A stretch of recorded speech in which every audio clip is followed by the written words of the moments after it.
নমস্কার, আমি Probal Mitra, faculty of education centre Malda.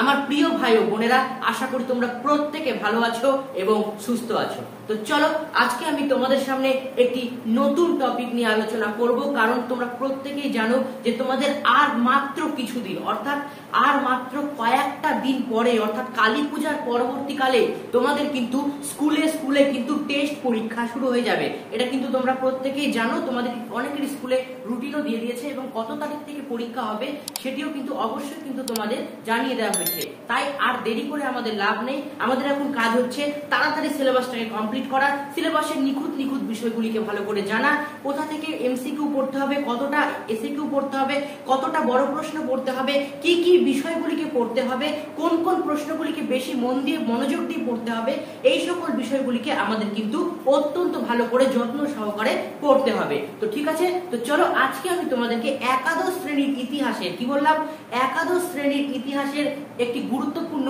Chapter সম্পর্কে ধারণা দিতে যাচ্ছি, যে চ্যাপ্টার হচ্ছে চতুর্থ অধ্যায় এবং চ্যাপ্টারের নাম রাষ্ট্রের প্রকৃতি এবং তার শাসনযন্ত্র। ঠিক আছে, তো এই চ্যাপ্টার থেকে তোমাদের তোমরা অনেকেই আমাকে ফোন করছো এবং মেসেজ করে জানাচ্ছ যে স্যার আমরা ভিডিও তো পেয়ে যাচ্ছি, আমরা নোট কি করে পাবো এবং আমরা বিগত 5 বছরের প্রশ্ন উত্তর কি করে পাবো, কিভাবে আমরা এমসিকিউ এসিকিউ সলভ করতে পারবো। আমি তোমাদের আগেও বলছি, এখনো বলছি, এই বিষয়ে তোমাদের চিন্তা করার কোনো কারণ নেই, কারণ আমাদের এই ভিডিও ডেসক্রিপশন বক্সে একটি হোয়াটসঅ্যাপ নাম্বার আছে, সেই নাম্বারে পাঠিয়ে দাও তোমার নাম, তোমার জেলা এবং তুমি কোন ক্লাসে পড়ো।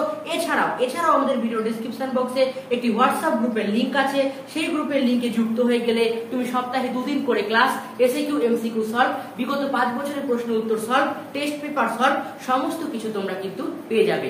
এবং তোমরা অনেকেই আমাকে ইনবক্স করে অনুরোধ জানিয়েছো যে স্যার আমরা নোট তো পেয়ে যাচ্ছি, আমরা নোট ভালো পাচ্ছি, কিন্তু স্যার আমরা যদি চ্যাপ্টার সম্পর্কে একটু ধারণা পেয়ে যাই, চ্যাপ্টারের কনসেপ্টটা যদি আমাদের একটু আলোচনা করে দিন, তাহলে আমাদের বিষয়ের ভিতরে বিষয়গুলি পড়তে আমাদের অনেকটাই সুবিধা হবে। তো সেই কারণে তোমাদের আজকে আমি শুরু করছি চতুর্থ অধ্যায়ের কনসেপ্ট বিষয়ের ক্লাস, অর্থাৎ চতুর্থ অধ্যায় ইতিহাসে একাদশ শ্রেণীতে তোমাকে কি কি বিষয় পড়তে হবে, কোন কোন বিষয়ের উপর বেশি গুরুত্ব দিতে হবে, এই বিষয় নিয়ে আজকে তোমাদের আমি ক্লাসটা নিব। তো চলো ক্লাসটা শুরু করছি বেশি দেরি না করে। তো আরেকটা কথা তোমাদের আবারও জানিয়ে রাখি যে এখানে কিন্তু তোমরা শুধুমাত্র ইতিহাস নয়, ইতিহাসের পাশাপাশি তোমরা কিন্তু এখানে বাংলা, ভূগোল, এডুকেশন, ইংরেজি, তারপরে পলিটিক্যাল সায়েন্স, এই সমস্ত বিষয়েরও কিন্তু তোমরা এখানে সুযোগ সুবিধা পেয়ে যাবে। তাই আর দেরি না করে অবশ্যই, যেটা একটু আগে বললাম, যে এই হোয়াটসঅ্যাপ গ্রুপের লিংক এবং বিভিন্ন ধরনের যে গ্রুপের লিংকটা আমি দেওয়া আছে আমাদের ডেসক্রিপশন বক্সে, সেই লিংকে অবশ্যই কিন্তু তোমরা যুক্ত হয়ে যেও। ঠিক আছে, তো চলো আজকে যে ক্লাসটা শুরু করবো, দেখো সেটা হচ্ছে চ্যাপ্টারের কনসেপ্ট। প্রথমে দেখো তো পড়েছি, দেখো রাষ্ট্রের প্রকৃতি এবং তার শাসনযন্ত্র, অর্থাৎ এই বিষয়টা বলতে বোঝাচ্ছে আমাদের যে ভারতীয় রাষ্ট্র, সেই রাষ্ট্রের প্রকৃতি, তার শাসন কেমন ছিল এবং তার কি কি ধরনের কাজকর্ম তার মধ্যে হতো। তার সাথে সাথে আমরা শুধুমাত্র এখানে ভারতের বিষয় সম্পর্কে জানবো না, দেখো আমি একটু আগে বোর্ডে লিখে দিয়েছি, আমরা এখানে ভারতীয় প্রসঙ্গ সম্পর্কে জানবো, আমরা এখানে ইউরোপীয় প্রসঙ্গ সম্পর্কে জানবো, আমরা এখানে পারস্য প্রসঙ্গ সম্পর্কে জানবো,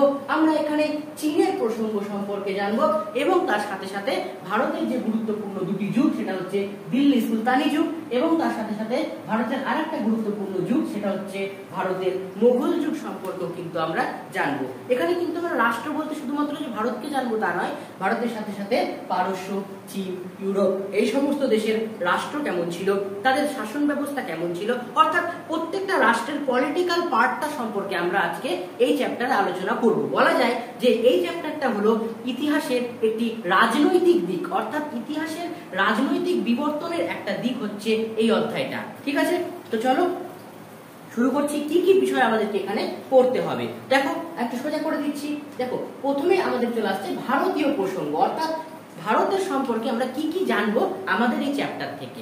প্রথমেই আমরা ভারত সম্পর্কে জানবো, সেটা হচ্ছে কৌটিল্য অস্ত্রশাস্ত্র এবং জিয়াউদ্দিন বরণীর ফাতোয়া-ই-জাহানদারি গ্রন্থের বিষয়বস্তু সম্পর্কে। কি কি বললাম, প্রথমে আমরা জানবো কৌটিল্যের অর্থশাস্ত্র সম্পর্কে এবং তার সাথে জানবো আমরা জিয়াউদ্দিন বরণীর ফাতোয়া-ই-জাহানদারি গ্রন্থ সম্পর্কে আমরা এখানে জানবো। কারণ কৌটিল্য তার অর্থশাস্ত্র রচনা করতে গিয়ে বিভিন্ন ধরনের প্রশাসনিক দিকটা তুলে ধরেছেন। চন্দ্রগুপ্ত মৌর্যের রাজসভাতে তিনি এসে ভারতের বিভিন্ন ধরনের বিচার ব্যবস্থা, সমাজ জীবন, রাজস্ব ব্যবস্থা এবং তার সাথে সাথে তিনি চন্দ্রগুপ্ত মৌর্যের শাসন ব্যবস্থা, এই সমস্ত দিকগুলোকে তিনি তুলে ধরেছেন।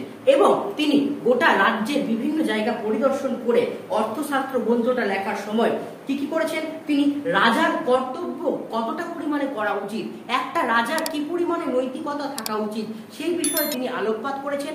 এবং তার যে এই বিবরণী, অর্থাৎ তার যে অর্থশাস্ত্র গ্রন্থের যে বিবরণী, এই বিবরণীতে আমরা চন্দ্রগুপ্ত মৌর্যের জীবনী, সমাজ, অর্থনীতি, রাজনীতি, হ্যাঁ, তার বিভিন্ন সাংস্কৃতিক দিক, এই সমস্ত দিক সম্পর্কে আমরা যেমন পাবো, তেমনি তার সাথে সাথে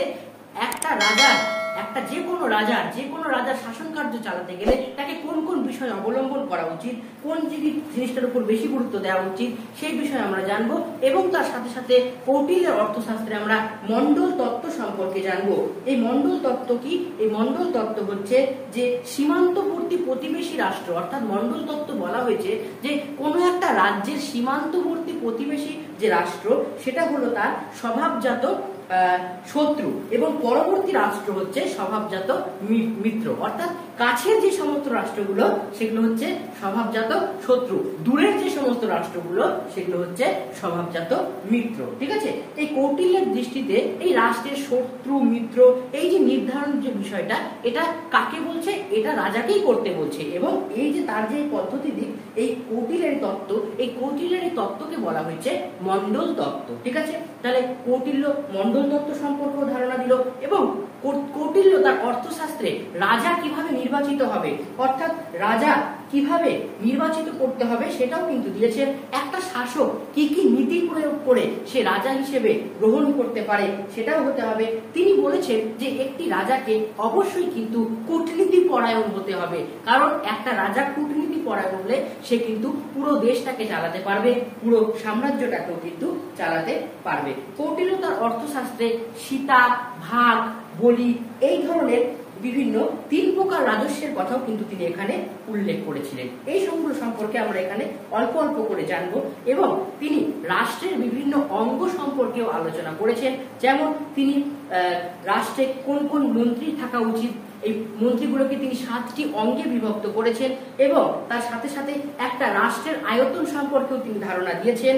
তার সাথে সাথে রাষ্ট্রের ধর্মনিরপেক্ষতা বিষয়েও তিনি গুরুত্ব দিয়েছেন। এবং তার সাথে সাথে একটা রাজার কি পরিমাণ ক্ষমতা হওয়া উচিত, সেই ক্ষমতাটা কিভাবে নিয়ন্ত্রণ করা উচিত, সে বিষয়ে তিনি কিন্তু গুরুত্বপূর্ণ ক্ষমতা দিয়েছেন। এবং তার সাথে সাথে একটা রাজার কি কি গুণাবলী থাকা উচিত সে বিষয়ে গুরুত্বপূর্ণ দিয়েছেন। এবং তার সাথে সাথে একটা রাজার কার্যাবলী কেমন হওয়া উচিত, একটা রাজা কতটা প্রজাদরদী হওয়া উচিত, একটা রাজা কিভাবে নিজেকে চিনতে পারবে, নিজের রাজত্বটাকে আর বড় জায়গায় পৌঁছে দিতে পারবে, সে বিষয়ে কৌটিল্য কিন্তু অনেক ধারণা দিয়ে গেছে। তার সাথে সাথে রাজ্যের কৃষি ব্যবস্থা সম্পর্কেও তিনি ধারণা দিয়ে গেছেন। এবং নগর দুর্গ নির্মাণ বিষয়েও কিন্তু তার বিভিন্ন যে সমস্ত অর্থশাস্ত্রের যে লেখকগুলি আছে সেগুলি অতি গুরুত্বপূর্ণ। এই সমস্ত জিনিসগুলো আমরা এখান থেকে জানতে পারবো। এবং তার সাথে সাথে তিনি আত্মনির্ভর অর্থনীতি, এই আত্মনির্ভর অর্থনীতির প্রসঙ্গকে সব থেকে বেশি পরিমাণে গুরুত্ব দিয়েছেন এবং সমাজকে তিনি অতিরিক্ত পরিমাণে গুরুত্ব দিয়ে একটা বড় সাম্রাজ্য কিভাবে তৈরি হতে পারে, একটা রাজার কি কি গুণ থাকা উচিত, একটা রাজার কি কি কর্তব্য করা উচিত, এই জিনিসটাকে আমরা এই কৌটিল্যের অর্থশাস্ত্র সম্পর্কে আমরা কিন্তু জানতে পারবো। নেক্সট যেটা আসছে সেটা হচ্ছে, ওটাও দেখো ভারতীয় প্রসঙ্গ, সেটা হচ্ছে জিয়াউদ্দিন বারুনির ফতোয়া-ই-জাহানদারি গ্রন্থ সম্পর্কে আমরা জানবো। প্রথম পর্বে আমরা জিয়াউদ্দিন বারুনির জীবনী সম্পর্কে জানবো এবং তার পরবর্তীকালে তার ফতোয়া-ই-জাহানদারি যে গ্রন্থ, তার যে ফতোয়া-ই-জাহানদারি গ্রন্থ সেটা হচ্ছে ফিরোজ শাহ তুগলকের আমলে তিনি এটা লিখেছিলেন। এই ফতোয়া-ই-জাহানদারি গ্রন্থে তিনি বিষয়বস্তু সম্পর্কে এখানে আলোচনা করেছেন এবং তৎকালীন যুগের বিভিন্ন ধরনের নথিপত্র, তথ্যপত্র, দলিল, এই সমস্ত বিষয়গুলি সম্পর্কেও তিনি কিন্তু ফতোয়া-ই-জাহানদারি গ্রন্থে রাজার অর্থনৈতিক, সামরিক, রাজনৈতিক এবং তার সাথে সাথে সাংস্কৃতিক দিকটাও তিনি কিন্তু এখানে তুলে ধরেছেন।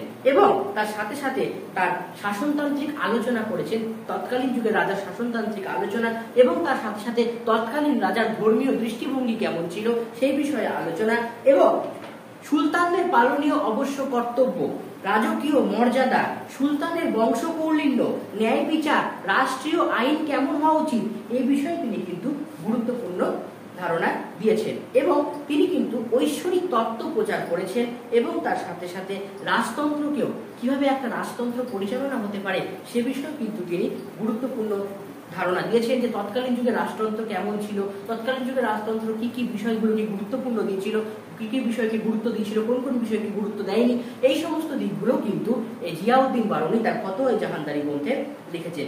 জিয়াউদ্দিন বারুনী বলেছেন তিনি সুলতানি রাষ্ট্রকে ধর্মাশ্রয়ী রাষ্ট্র বলেছেন এবং এই ধর্মাশ্রয়ী রাষ্ট্র ব্যাখ্যা করতে গিয়ে একটা বড় কিছু ব্যাপারকে তিনি তুলে ধরেছেন, যে প্রশ্নটা অতি গুরুত্বপূর্ণ তোমাদের এই চ্যাপ্টারের 8 মার্কসের জন্য। ঠিক আছে, যে প্রশ্ন আসতে পারে এভাবে যে তোমাদের সুলতানি রাষ্ট্র কি ধর্মাশ্রয়ী ছিল, আলোচনা করো। এই ধরনের প্রশ্ন কিন্তু তোমাদেরকে আসতে পারবে, যেগুলো আমরা চ্যাপ্টারের ভিতরে ঢুকে আস্তে আস্তে আস্তে আস্তে অল্প করে ডিসকাশনের মাধ্যমে এগিয়ে যাব। ঠিক আছে, এবং তিনি ধর্মনিরপেক্ষ রাষ্ট্রের কথাও কিন্তু বলেছেন যে ধর্মনিরপেক্ষ রাষ্ট্র কেমন, এই ধর্মনিরপেক্ষ রাষ্ট্র কিন্তু কেমন হওয়া উচিত, এই বিষয়ে তিনি কিন্তু গুরুত্বপূর্ণ ভূমিকা আমাদেরকে জানিয়েছেন।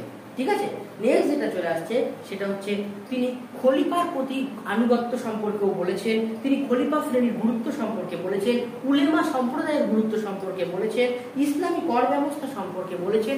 এই সমস্ত জিনিসগুলো তিনি কিন্তু আমাদের এখানে তুলে ধরেছেন এবং তার সাথে সাথে তিনি হিন্দুদের গুরুত্ব কেমন ছিল তৎকালীন যুগে, হিন্দুদের ঐতিহ্য কেমন ছিল তৎকালীন যুগে, এই বিষয়ে কিন্তু তিনি ধারণা দিয়ে গেছেন। নেক্সট যেটা চলে আসছে, আমরা ভারতীয় প্রসঙ্গ থেকে একটু বেরিয়ে চলে আসব এবং ভারতীয় প্রসঙ্গ থেকে বেরিয়ে আমরা চলে আসবো ইউরোপীয় প্রসঙ্গে, যেখানে আমরা জানতে পারবো সিসেরো সম্পর্কে, অর্থাৎ যিনি ছিলেন ইউরোপে, অর্থাৎ বিভিন্ন ধরনের ইউরোপে যে সমস্ত দার্শনিকরা ছিলেন তাদের মধ্যে সিসেরো ছিলেন হচ্ছে অন্যতম। ঠিক আছে, এবং তার পুরো নাম ছিল মার্ক তুল্লি সিসেরো। কি বললাম? মার্ক তুল্লি সিসেরো, যিনি রোমান রাষ্ট্রচিন্তা এবং দর্শনকে একটা বড় জায়গায় পৌঁছে নিয়ে গেছিলেন এবং তিনি প্রাকৃতিক আইন রাষ্ট্রীয় আইনের মধ্যে মেলবন্ধন ঘটিয়েছিলেন এবং সিসেরোর আইনতত্ত্ব এবং রাজনৈতিক বিষয়ক যে সমস্ত গ্রন্থগুলি ছিল সেগুলো অবশ্যই সাম্য, স্বাধীনতা, সরকার, রাষ্ট্র এগুলো বিষয় নিয়ে কিন্তু আলোচ্য বিষয় তিনি এখানে করতেন এবং তিনি বিশ্ব নাগরিকতা, সাম্যনীতি এবং সরকারের কিভাবে জনকল্যাণ করা যায় এই বিষয়ে তিনি কিন্তু গুরুত্বপূর্ণ ধারণা দিয়ে গেছেন। এখান থেকে তোমাদের বড় প্রশ্ন আসতে পারে যে সিসেরোর রাষ্ট্রচিন্তা মূল্যায়ন করো, তখন কিন্তু তোমাকে এই সিসেরো সম্পর্কে লিখতে হবে। এগুলো আমরা তোমাদের ভিডিও ক্লাসের মাধ্যমে আলোচনা করে দেব। নেক্সট যেটা আসছে সেটা হচ্ছে পরবর্তী, দেখো ইউরোপীয় প্রসঙ্গের মধ্যে যিনি অন্যতম তার মধ্যে হচ্ছে টমাস ক্রমওয়েল। কি বললাম? টমাস ক্রমওয়েল, তিনিও কিন্তু একজন মন্ত্রী হিসেবে ইংল্যান্ডের রাজা টিউটার বংশের শাসনকালে টমাস ক্রমওয়েল মন্ত্রী হিসেবে নিযুক্ত হয়েছিলেন এবং তিনি রাষ্ট্রনীতিতে বিভিন্ন পদক্ষেপ গ্রহণ করেছিলেন। এই টমাস ক্রমওয়েল সম্পর্কে আমরা যখন জানবো, প্রথমে তার প্রাথমিক জীবন সম্পর্কে জানবো এবং তারপরে পরে তার উত্থান সম্পর্কে জানবো, টিউটরগঞ্জ যে বিপ্লব করেছিল সেখানে টমাস ক্রমওয়েলের ভূমিকা কি ছিল এবং তার সাথে সাথে পার্লামেন্টে ধর্ম সংস্কার আন্দোলনের ক্ষেত্রে টমাস ক্রমওয়েল কি গুরুত্বপূর্ণ ভূমিকা নিয়েছিল এবং টমাস ক্রমওয়েলের যেটা সব থেকে বেশি গুরুত্বপূর্ণ, সব থেকে বেশি প্রশ্ন যেটা এসএকিউ এমসিকিউতে আসে সেটা হচ্ছে টমাস ক্রমওয়েলের অ্যাক্ট অফ সুপ্রিমেসি কি ছিল। এই অ্যাক্ট অফ সুপ্রিমেসি সম্পর্কেও কিন্তু তোমাদের ভালোভাবে জানতে হবে, যেটা 1534 খ্রিস্টাব্দের একটা অ্যাক্ট ছিল। এটা সম্পর্কে তোমরা এমসিকিউ এসিকিউ তোমাদের করিয়ে দেওয়া হয়েছে, সেখানে কিন্তু তোমরা এই প্রশ্নটার উত্তর অবশ্যই পেয়ে যাবে। এবং পার্লামেন্টের কিভাবে ক্ষমতা বৃদ্ধি হলো, টমাস ক্রমওয়েলের শেষে তার পরিণতি কি হলো এবং টমাস ক্রমওয়েল যে সমস্ত সংস্কারমূলক কর্মসূচি গ্রহণ করেছিলেন সেগুলির ফলাফল কি ছিল, এই সমস্ত দিক সম্পর্কেও কিন্তু আমরা আস্তে আস্তে আস্তে আস্তে জানতে পারবো।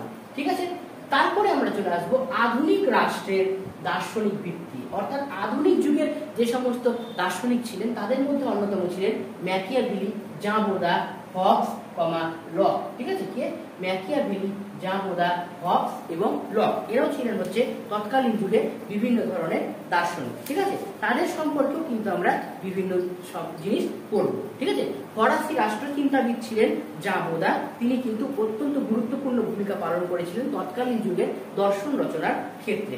ঠিক আছে, এবার টমাস হবসও ছিল হচ্ছে এক ধরনের রাষ্ট্রনীতিবিদ, রাষ্ট্রচিন্তাবিদ, যিনিও কিন্তু আধুনিক রাষ্ট্রের দার্শনিক ভিত্তিটা, প্রাচীন রাষ্ট্রের দার্শনিক ভিত্তিটা এবং আদি রাষ্ট্রের দার্শনিক ভিত্তি কিরূপ ছিল এই সমস্ত দিকগুলি সম্পর্কে তারা আলোচনা করে গেছেন এবং দেশকে সংস্কার মুক্ত করার উদ্দেশ্যে ইউরোপকে একটি নতুন দিশা দেখাতেও তারা কিন্তু গুরুত্বপূর্ণ ভূমিকা পালন করে গেছেন। তারপরে আমরা চলে আসবো যেটা সব থেকে গুরুত্বপূর্ণ, সেটা হচ্ছে দেখো পারস্য প্রসঙ্গ অর্থাৎ আমরা ভারতীয় প্রসঙ্গ এবং ইউরোপীয় প্রসঙ্গ একটু শেষ করে আমরা এবার চলে আসছি পারস্য প্রসঙ্গে। এই পারস্য প্রসঙ্গে আমরা কি জানবো? পারস্য প্রসঙ্গে সব থেকে যেটা গুরুত্বপূর্ণ প্রশ্ন আছে সেটা হচ্ছে স্যাট্রাপদের গুরুত্বপূর্ণ ভূমিকা সম্পর্কে লেখো, অর্থাৎ পারস্যের স্যাট্রাপদের গুরুত্বপূর্ণ অংশ ভূমিকা লেখো। আমরা কি লিখবো? স্যাট্রাপ। এবং তার পরবর্তীকালে যেটা আছে দেখো চীন প্রসঙ্গ, ওখানে আমরা জানবো চীনের ম্যান্ডারিন ব্যবস্থা সম্পর্কে আলোচনা করো। একটা কথা আমি প্রথমেই তোমাদেরকে বলে রাখি যে এই দুটো বিষয়ে আলোচনা করতে গিয়ে আমাদের কিন্তু সবসময় মনে রাখতে হবে এই দুটো জিনিস কিন্তু অনেকটাই একই জিনিস, অর্থাৎ এই দুটো জিনিস যে আমি আলোচনা করছি এই দুটো জিনিস কিন্তু অনেকটাই একই জিনিস, কারণ এই দুটো জিনিসের কাজ কিন্তু মোটামুটি 80% একই রকমই আছে। কারণ পারস্যে স্যাট্রাপরা যে পরিমাণ ভূমিকা পালন করে চীনে ম্যান্ডারিনরাও কিন্তু সেই পরিমাণ ভূমিকা পালন করে, শুধুমাত্র একটু 19-20 আছে। আমরা যদি বর্তমান যুগের সাথে তুলনা করে দেখি তাহলে আমরা জানবো যে আমাদের বর্তমান যুগে যেমন বিভিন্ন ধরনের সিভিল সার্ভিস পরীক্ষা হয়, আইসিএস পরীক্ষা হয়, ডিএম, বিডিও, মুখ্য সচিব, বড় বড় পুলিশ অফিসাররা যে দায়িত্ব ভূমিকা পালন করে ঠিক সেরকমই তৎকালীন যুগের পারস্যের স্যাট্রাপরা সেই ভূমিকা পালন করত এবং চীনে ম্যান্ডারিনরা সেই ভূমিকা পালন করত। অর্থাৎ বর্তমান যুগের ডিএম, বিডিও, পুলিশ অফিসার, মুখ্য সচিব এরা সিভিল সার্ভিস, আইসিএস পরীক্ষার মাধ্যমে উত্তীর্ণ হন, ঠিক সেরকমই পারস্যেও কিন্তু স্যাট্রাপদের পরীক্ষার মাধ্যমে উত্তীর্ণ হয়ে তারা প্রশাসনিক গুরুত্বপূর্ণ পদগুলিকে দেখাশোনা করত। ঠিক সেরকমই চীনে ম্যান্ডারিনরা বিভিন্ন পরীক্ষার মাধ্যমে নিয়োগ হয়ে তারা কিন্তু বিভিন্ন পরিমাণ প্রশাসনিক কাজ করত। তাদেরও কিন্তু বিভিন্ন ধরনের পোশাক ছিল, তাদেরও কিন্তু বিভিন্ন ধরনের কাজ ছিল, তাদেরও কিন্তু কিছু বাধ্যবাধকতা ছিল যেগুলো মেনে তাদেরকে কিন্তু কাজ করতে হতো। তাই এই দুটো জিনিসকে আমি একবারই বলে দিলাম, যেহেতু তারা একই, মোটামুটি দুটো জিনিস মোটামুটি 80% তাদের কাজগুলো একই। ঠিক আছে, নেক্সট আমরা চলে আসছি, সেটা হচ্ছে দিল্লি সুলতানিতে, অর্থাৎ আমরা আবার ফিরে যাচ্ছি ভারতবর্ষে দিল্লি সুলতানি ব্যবস্থা এবং দিল্লির মোগল যুগ সম্পর্কে। আমরা প্রত্যেকেই জানি যে আমাদের ইতিহাসে দুটো মুসলিম যুগ আমাদের ইতিহাসে রাজত্ব করে গেছে, একটা হচ্ছে সুলতানি যুগ আর একটা হচ্ছে মোগল যুগ। সুলতানি যুগের 5টা রাজবংশ ছিল অত্যন্ত গুরুত্বপূর্ণ, যেগুলি হচ্ছে দাস বংশ, খলজি বংশ, সৈয়দ বংশ, তুগলক বংশ এবং লোদি বংশ। এই 5টা রাজবংশ ছিল সুলতানি যুগের অন্যতম রাজবংশ। তেমনি মোগল যুগে অন্যান্য কোনো রাজবংশ ছিল না, মোগল যুগ ছিল একটাই যুগ এবং যেই যুগে বিভিন্ন ধরনের মোগলরা শাসন করে গেছেন, যেমন বাবর, হুমায়ুন, আকবর, জাহাঙ্গীর, শাহজাহান, ঔরঙ্গজেব, এই ধরনের রাজারা রাজত্ব করে গেছে। কিন্তু যেহেতু আমাদের এই চ্যাপ্টারেরটা প্রশাসনিক পার্টের অন্তর্গত, সেরকম তাই জন্য আমরা দিল্লি সুলতানি আমলের প্রশাসনিক ব্যবস্থায় গুরুত্বপূর্ণ পথটা সম্পর্কে জানবো এবং মোগল যুগেও গুরুত্বপূর্ণ প্রশাসনিক পথটা সম্পর্কে আমরা এই চ্যাপ্টারে জানবো। প্রথমে চলে আসে দিল্লি সুলতানি অর্থাৎ ইক্তা ব্যবস্থা সম্পর্কে। দিল্লি সুলতানির ইক্তা ব্যবস্থা বলতে বোঝাচ্ছে, ইক্তা বলতে বোঝাচ্ছে এক অংশ, অর্থাৎ জমির একটা অংশ। অর্থাৎ ইক্তাদাররা, সুলতানরা কি করত, কোনো বড় অঞ্চলকে শাসন করার জন্য, সুলতানরা যখন কোনো বড় অঞ্চলকে শাসন করতে তাদের অসুবিধা হতো তখন তারা বিভিন্ন ধরনের অঞ্চলগুলিকে ছোট ছোট ভাগে ভাগ করে দিত এবং যে ছোট ছোট ভাগে তারা ভাগ করে দিত সেই অঞ্চলগুলিতে তারা কিন্তু রাজস্ব আদায় করত এবং রাজস্ব আদায়ের জন্য যে রাজস্বটা তারা আদায় করত কৃষকদের দিয়ে, সে রাজস্বটাকে বলা হতো ইক্তা এবং যারা এই ইক্তাটাকে আদায় করত তাদেরকে বলা হতো ইক্তাদার। অর্থাৎ সুলতান রাজস্ব আদায়ের জন্য ইক্তাদারকে নিযুক্ত করতেন এবং ইক্তাদার কি করতেন, এই সুলতানের কাছ থেকে, সেই জমি কৃষকের কাছ থেকে সেই পরিমাণ রাজস্ব এনে সেটা আবার সুলতানকে দিয়ে দিতেন। এই ইক্তা ব্যবস্থা প্রথম প্রচলন করেছিলেন হচ্ছে ইলতুৎমিশ, সুলতানি যুগের একদম দাস বংশের একজন রাজা সুলতান, যার নাম ছিল ইলতুৎমিশ। তিনি প্রথম কিন্তু এই ইক্তা ব্যবস্থাটাকে প্রচলন করেছিলেন এবং তিনি ইক্তা ব্যবস্থা যখন দেখলো যে ঘোরতর পর্যায়ে চলে যাচ্ছে, তার পরবর্তীকালে ইক্তা ব্যবস্থাটাকে টেনে নিয়ে গেছিলেন গিয়াসউদ্দিন বলবন এবং তার পরবর্তীকালে আলাউদ্দিন খলজি এই ইক্তা ব্যবস্থাটাকে আরো সুদৃঢ় করে নিয়ে গেছেন। শুধুমাত্র বলা যায় যে ইক্তা ব্যবস্থায় যখন ইলতুৎমিশ ইক্তাদারদের নিযুক্ত করে ইক্তাটা নিতেন, কিন্তু পরবর্তীকালে গিয়াসউদ্দিন বলবন কি করলেন, ইক্তাদাররা যাতে আবার কোনো কারচুপি করতে না পারে তাই ইক্তাদারদের পিছনে খোয়াজা নামে এক ধরনের কর্মচারী কিন্তু তারা নিযুক্ত করেছিলেন এবং সুলতান আলাউদ্দিন খলজির আমলে ইক্তাদাররা তো কিছু বেতন পেত, কিছু প্রাপ্ত তো কিছু পেত, অন্য ক্ষেত্রে কি হতো, অর্থাৎ গিয়াসউদ্দিন বলবন এবং ইলতুৎমিশের ক্ষেত্রে কি হতো, ইকতাদাররা যেটা প্রাপ্য যে জিনিসটা পেত সেটা কিন্তু তারা জমি হিসেবে পেত। কিন্তু পরবর্তীকালে আলাউদ্দিন খলজির আমলে ওই ইকতাটা কি হলো, জমির বদলে নগদ অর্থের পরিমাণে তারা কিন্তু অর্থটাকে নিতে শুরু করলো, যার ফলে কি হলো, ইকতা ব্যবস্থা সুদূর প্রসারী একটা তাৎপর্য আমাদের ইতিহাসে ছিল। ঠিক আছে, নেক্সট যেটা চলে আসছে সেটা হচ্ছে মোগল যুগ। অর্থাৎ মোগল যুগের যেটা সব থেকে গুরুত্বপূর্ণ ব্যবস্থা সেটা হচ্ছে মনসবদারি ব্যবস্থা। এই মনসবদারি প্রথম প্রচলন করেছিলেন মোগল সম্রাট আকবর। তিনি প্রথম 1584 খ্রিস্টাব্দে এই মনসবদারি, 1577 খ্রিস্টাব্দে তিনি এই মনসবদারি প্রথার প্রচলন করেছিলেন। ঠিক আছে, এবারে মনসবদারি কেমন ছিল? এই মনসবদারি প্রথাতে কি হতো, বিভিন্ন ধরনের পদমর্যাদা দেওয়া হতো। মনসব কথার অর্থ হচ্ছে পদমর্যাদা, অর্থাৎ সুলতানের মুঘল সম্রাটের আন্ডারে যতজন লোক কাজ করত তাদের বিভিন্ন ধরনের পদমর্যাদা দেওয়া হতো, অর্থাৎ সৈনিকদের পদমর্যাদা দেওয়া হতো এবং সৈনিকদের কিন্তু জায়গির দেওয়া হতো এবং তার সাথে সাথে নিয়োগ করা হতো, তাদেরকে অপসারণ করা হতো এবং তাদের বিভিন্ন স্তর ছিল এবং তাদের কিন্তু বিভিন্ন ধরনের ঘোড়া রাখতে হতো, যেমন 1 আসপা, 2 আসপা, 3 আসপা। যার ঘোড়া যত বেশি ছিল সে তত উচ্চ মর্যাদা সম্পন্ন অধিকারী ছিলেন এবং তার সাথে সাথে তাদের কিন্তু যত উচ্চ মর্যাদা সম্পন্ন সৈনিক হবে তারা তত বেশি পরিমাণে সৈন্য কিন্তু পুষে রাখতে পারত। ঠিক আছে, এবং তাদের নিয়োগ, অপসারণ এবং তাদের বেতন পুরোটাই কিন্তু সম্রাটের উপরে নির্ভর করত। সম্রাট কিন্তু বিভিন্ন ধরনের জায়গির দিতেন এবং নগদ অর্থের পরিমাণেও কিন্তু তারা কিন্তু মনসবদারি প্রথাটাকে আরো এগিয়ে নিয়ে গেছিলেন। এই মনসবদারি প্রথা জাহাঙ্গীরের আমলে, শাহজাহানের আমলে, ঔরঙ্গজেবের আমলে আস্তে আস্তে আস্তে আস্তে জিনিসটা নষ্ট হতে লাগলো। কিন্তু মনসবদারি ব্যবস্থা স্বর্ণযুগ ছিল হচ্ছে সম্রাট আকবরের সময়কালটা। ধীরে ধীরে ধীরে ধীরে পরবর্তীকালে এই ব্যবস্থা দিনের পর দিন ভেঙে যায়, কারণ বিভিন্ন ধরনের অভিজাত, বিভিন্ন ধরনের সামন্ত প্রথাদের উদ্ভব এবং তার সাথে সাথে বিদেশি শক্তির আগমন। এর ফলে কি হলো, মনসবদারি ব্যবস্থাটা আস্তে আস্তে আস্তে আস্তে কোথাও যেন বিলীন হয়ে গেল।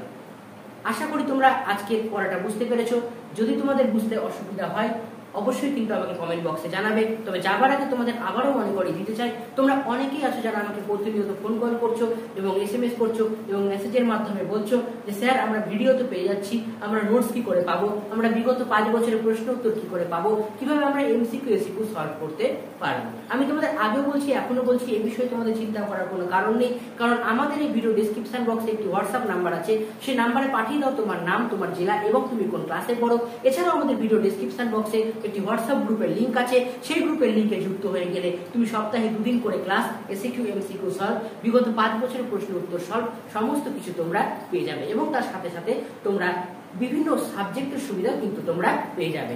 আর তো বেশি দিন টেস্ট নেই তোমাদের, কয়েকদিন পরে তোমরা টেস্ট দিবে, তাই তোমরা প্রত্যেকে ভালো করে পড়ো এবং অনেক বড় হও। তো আজকের মতো চলি, নমস্কার।